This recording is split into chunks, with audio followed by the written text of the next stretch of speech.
Hey friends, I'm Michael Kingswood. It's story time. We're back at you again to bring you the next episode of Outdweller, Glimmer Vale Chronicles number 2, read for you by the awesome Kevin Sapp. But before we do that, I wanted to give you an update on the Kingswood abode and the goings on around here. Not a huge amount of stuff to talk about, except had some good stuff happen in the last couple days. Hooked up with a guy last year who really wanted one of my stories for a fantasy anthology magazine thing he's starting up, and hadn't heard from him in a while. But of course, with all the chicanery associated with the COVID scare and government stuff and election stuff, he got distracted. We all did, but a bunch of other things. I finally got back in touch with him, and he's like, "Oh yeah, man, still want that. Just haven't gotten around to it because it got delayed because last year sucked. But we're gonna do it. Send the story over." So I did. So that is awesome, and assuming that he still likes the story as much as he did last time he saw it, that'll be coming out in a publication later on in the year, and I'll let you know more about it when it occurs. For now, it's not my story to tell, so I'm not going to tell it. Yeah, but that's cool. It feels good to continue making business progress in the writing world. As well, made some progress with Glimmer Vale 6, not nearly as much as I wanted to, just because interesting week. It's one of those weeks where you're busy, but then you get done being busy and you're like, man, I was really busy, but what did I do? I'm not sure if that makes any sense, but that's the kind of week it was. But it is what it is. Still, I got another thing writing to do today. Submitting a story tomorrow for another anthology kind of thing going on, and I got to finish that story up today and get it out. So lots of stuff going on, lots of good stuff, and hope you guys had a good week too. For now, you're here to listen to the next couple chapters of the book, so let's get to it. I will talk to you on the flip side, but in the meantime, sit back, relax, as Kevin tells you a story. 5. Unexpected Visitor. Any idea what did it? Julian swallowed a gulp of Molly's ale and lowered his mug back to the bar before he shrugged. Animal of some kind, he replied. His companion was an older man with dark gray hair and a matching beard, who wore a cloak that was almost the same color as his hair overtop the loose-fitting garments that the fishermen of Lyttelton tended to favor. He sniffed and considered that for half a minute before taking a swig himself. "Bad way to go," Horace said. Julian nodded agreement. The oarlock was full to overflowing, unusual considering it was the middle of the work week, but having to go about their tasks tomorrow had not stopped people from coming out to Balin's funeral, and afterwards to the various taverns to lift a mug in the dead man's honor. How many even knew who he was, Julian wondered. Not many. He had kept to himself while in town, and was more often to be found out in the woods than anywhere else. The only reason Julian knew him was because they happened to both like the oarlock. More people knew Ilsa, of course, and a good thing, too. With Balin gone, she would need help with their 3 children. Julian did not envy her the workload she had to bear. Horace drained the last of his drink and stood up from his stool. "I'd best be off," he said. "Got a meeting with management in the morning." His lips twisted in distaste for a moment, then he grinned wryly. "Got to look respectable for them or some such?" Julian snorted. "You don't have that kind of time." Horace put on a look of feigned injury, then grinned even wider and clasped hands with Julian before turning to leave. Julian watched the old fisherman weave his way through the taproom and shook his head, amused. His amusement faded as Horace passed a table near the door, and its occupant. The man was small, slight, easy to dismiss. He wore a black shirt, or maybe extremely dark blue, that was open at the collar, and had loop earrings in both ears. His skin was past swarthy toward dark, like the men from the southern shores of the Great Sea, and he wore his black hair cut short around his ears and neck, but longer on his crown, so that it hung to his ears almost like vines dangling over the side of a cliff. The man's appearance was unusual enough. Few people in Lyttelton even approached his skin tone. But what truly drew Julian's eye was the staff that lay propped against the empty chair to the man's right. Long, probably longer than the man was tall. It was sanded smooth and varnished until it glinted in the light from the fireplace a few tables away. Julian frowned. He had seen men with staves like that before, in the army. Unless he missed his guess, the fellow was a mage, and a high-ranking one at that. Son of a bitch, Julian muttered. He turned back to the bar and waved Molly over. She took a minute to fill a couple of tall tankards and set them down on one of her server's trays before coming over with a friendly grin. Need a refill? Julian was about to shake his head, but he glanced down and saw that his mug was just about empty. Sure, why not? He swallowed the last gulp and pushed the mug over to her. Molly grabbed it up and retreated to the taps.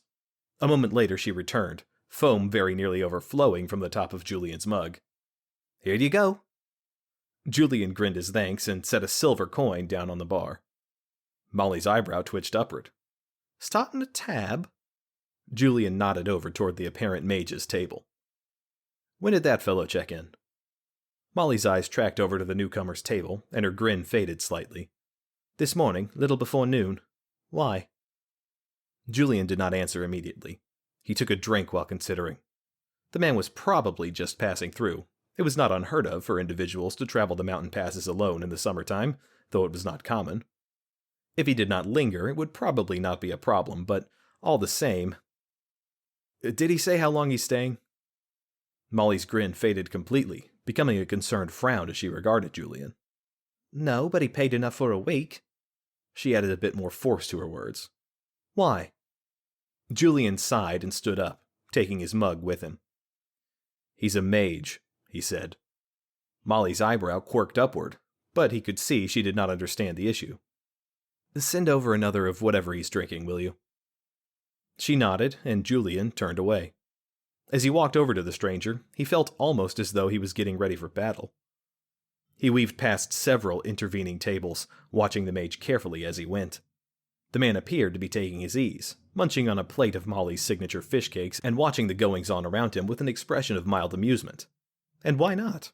People watching could be entertaining, especially when they had some drink on. But as he got closer, Julian noted that the amusement on the mage's face did not translate over to his eyes, which were sharp, watchful, piercing. The mage noted Julian's approach and turned to regard him, his eyes tracing up and down Julian's body in a quick once-over that lingered on the badge of office he wore. Something in the mage's demeanor shifted upon seeing the badge, becoming more stiff in a subtle way that Julian probably would not have noticed had he not been watching. Constable, the mage said by way of greeting, and inclined his head politely. Well, the badge was good for something, at least. Good evening, Julian said, and gestured toward the other empty seat at the mage's table. Not the one holding his staff upright. Mind if I join you for a moment? He smiled to show that he meant no imposition. Of course, replied the mage. Always happy to make the acquaintance of a public servant. Julian smirked as he sat. Don't know I'd call myself that. He set his mug down and held out his hand to the mage. Julian Hinderbrook. The mage looked at his hand for a second before clasping it. Lauren Haversted. We don't get many members of the Magisterium coming through, Julian said, still grinning. Just figured I'd welcome you to town. Lauren's eyebrows lifted, in surprise, Julian was sure. Not many people in places like this would know a member of the Magisterium by sight. The question, unstated, hung in the air for a moment.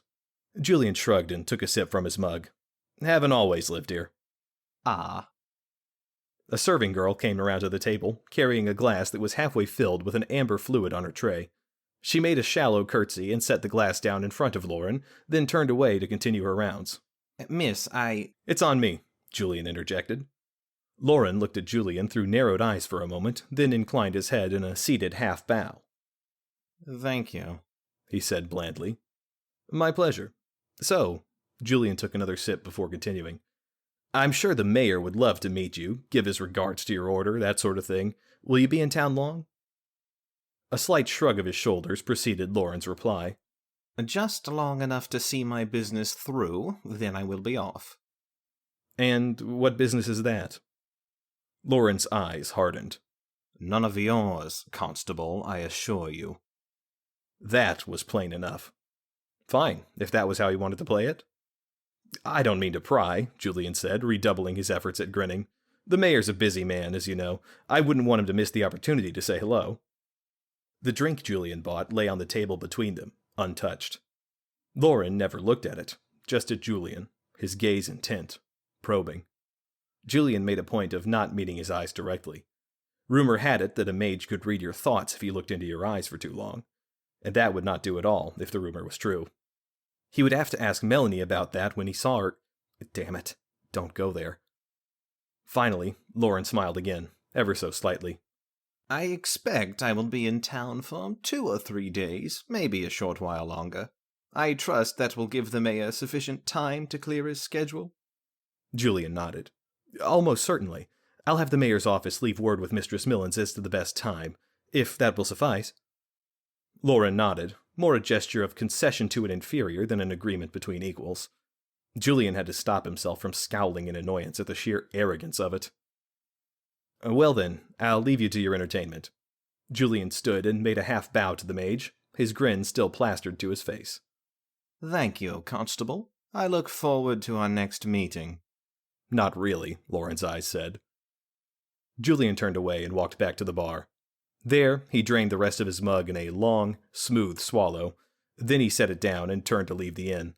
It was not until the front door swung shut behind him that he realized he had just left Molly and her girls one hell of a tip. Oh well, he had more pressing matters to attend to.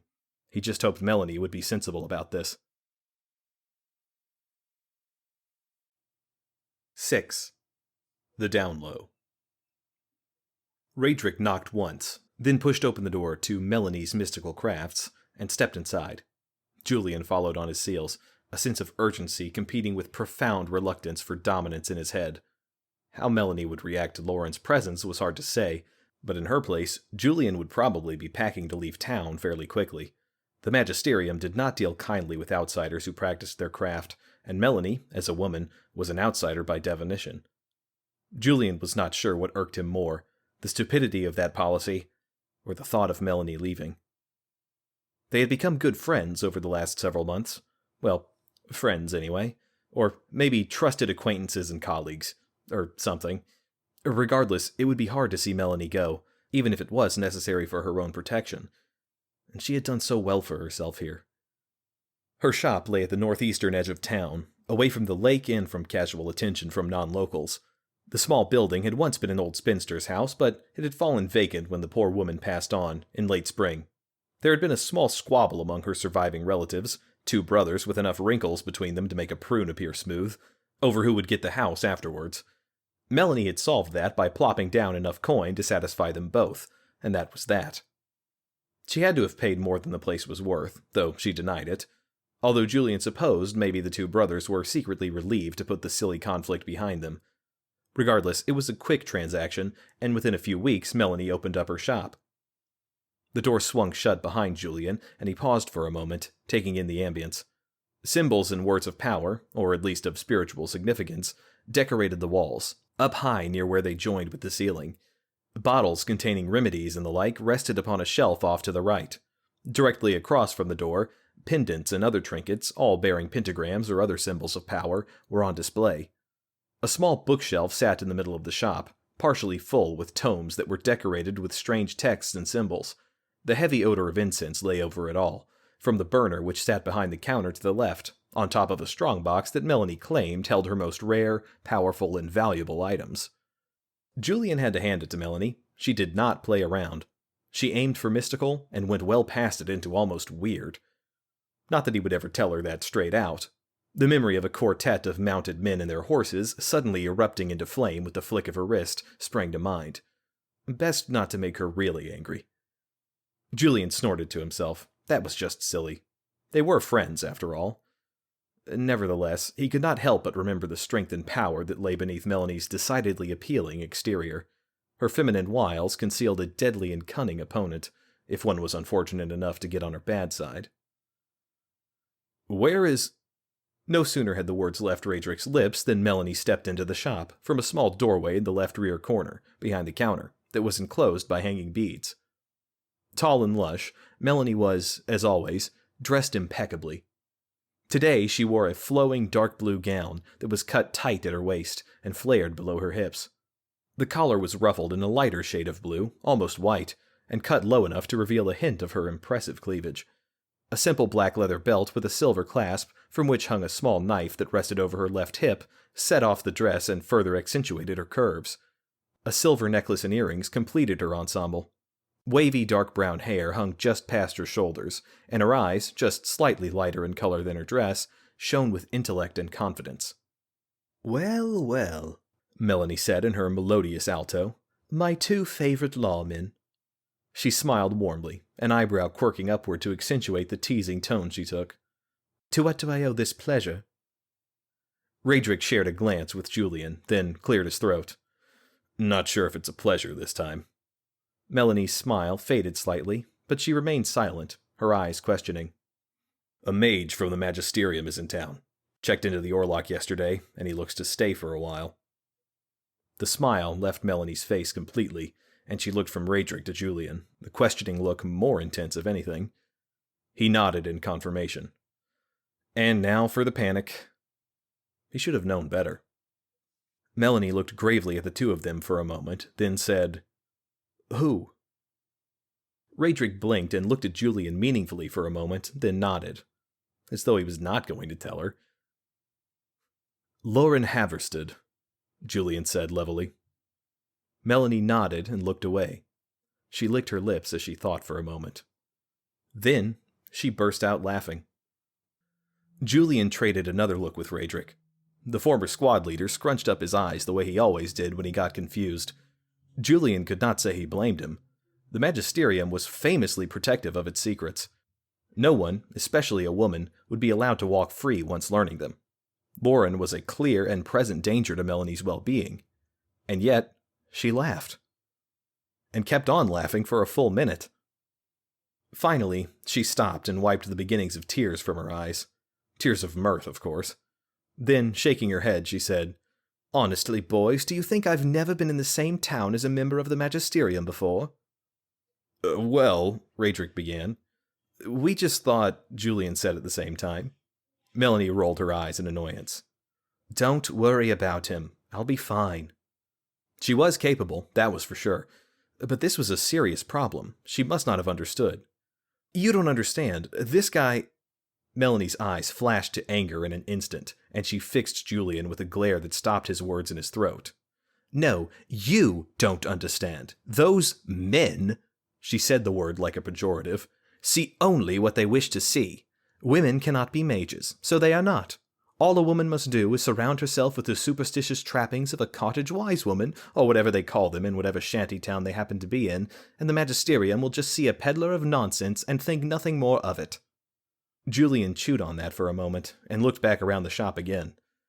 Come to think of it, most of the products Melanie had up on display strongly resembled others he had seen in any number of home remedy shops, fortune tellers' parlors, and the like. He found himself pursing his lips in appreciation as he really saw the place for what it was. A quite convincing front.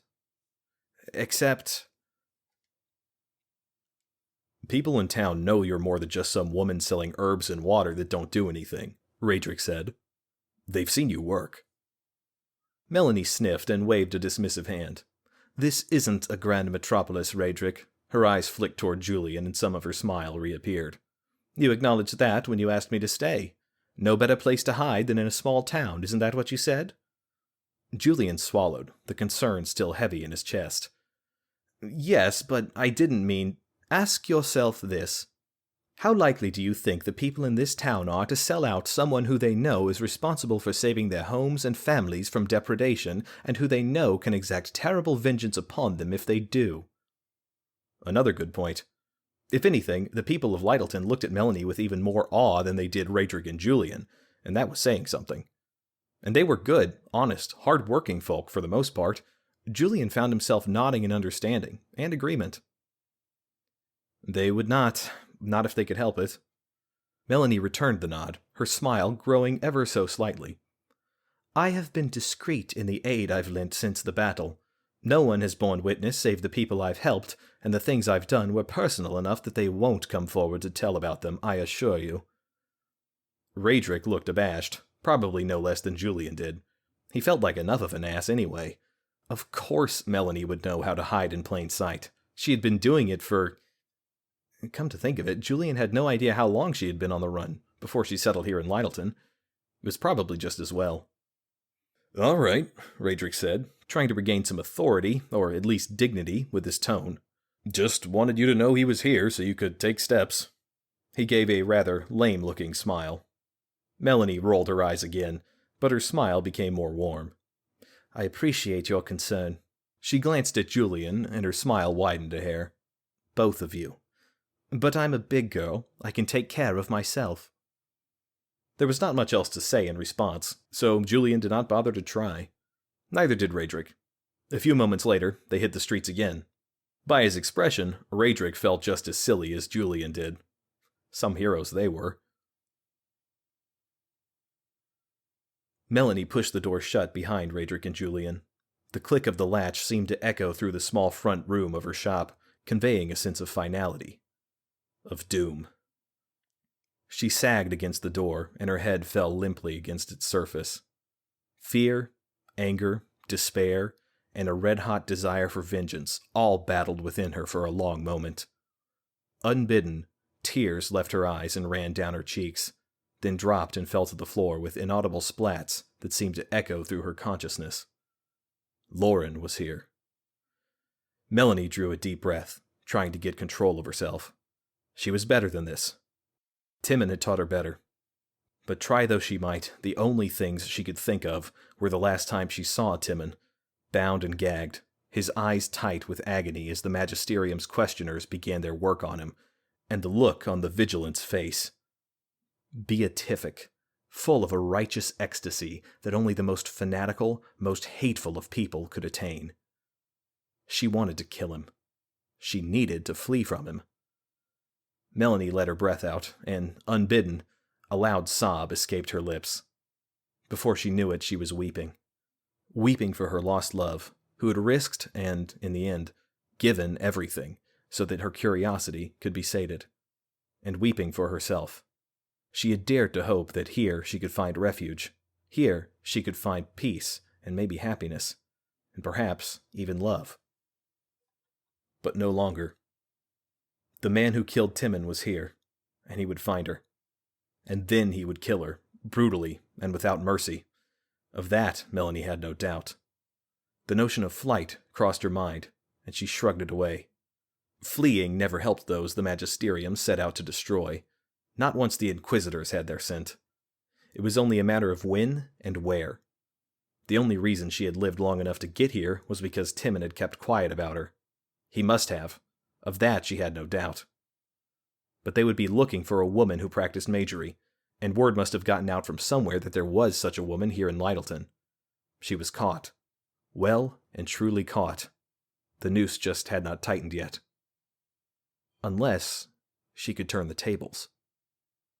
Melanie blinked away the tears and lifted her head off of the wooden planks that made up her shop's door. She had not considered that. Perhaps Vigilant Haverstead had not yet fully discerned her location. If that were the case, he may not yet be ready to strike. He would be unprepared. Vulnerable. Melanie's lips turned slightly upwards as the thought lifted some of her despair. She may yet be able to salvage the situation, but she would have to move quickly. Okay, so the plot thickens around Lyttelton. Man, if only there was a way to know what was going to happen in the book without waiting till next week. Oh, that's right, you can go buy it from my website, or from Amazon, or Kobo, or Barnes & Noble, or any of the other places you can get ebooks, or print books, or audiobooks. But I get the most money if you come to my website, so go there first. But, if you don't want to buy the book, that's cool. Come back here next week. Tell all your friends to come back too, so they can get some of the awesome Sword and Sorcery audio goodness. Send me a tip at the website at least, or, not. Hope you guys come back next week. Hope you enjoyed this one. Until we talk again, don't do anything I wouldn't do.